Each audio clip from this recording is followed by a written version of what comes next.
George and the Dragon by Marriott. Edgar. I'll tell you the tale of an old country pub as fancied itself up to date. It had the word garage wrote on T, stable door and a petrol pump outside the gate.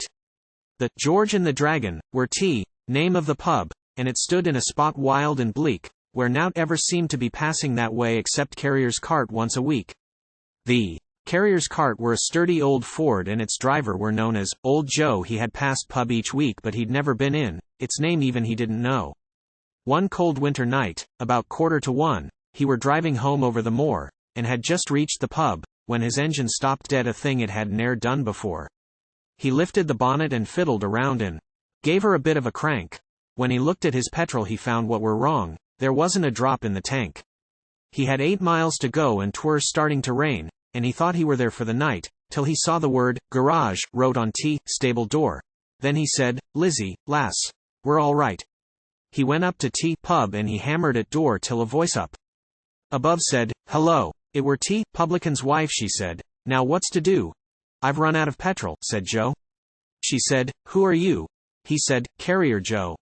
"Oh, so that's who it is," she replied. "You've been passing this door now for close on 10 years and never once set foot inside. A nice time of night to come knocking folks up," she continued.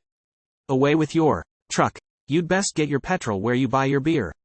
You only come here when you restuck." Said Joe, "I'll go if you'll sell me some fuel. I can't start my engine without.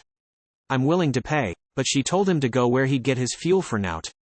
Coom, lass," said Joe, conciliatory like. "Let bygones be bygones, and when I come round next time, I'll look in." She said, "Oh, well, your petrol can wait until then." With these few remarks old girl took in her head and slammed winder to in his face.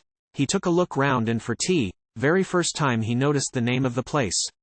He picked up some pebbles he found in the road and tossed them against winder pane, and before very long lattice opened above and out came the old girl again. "What dey want?"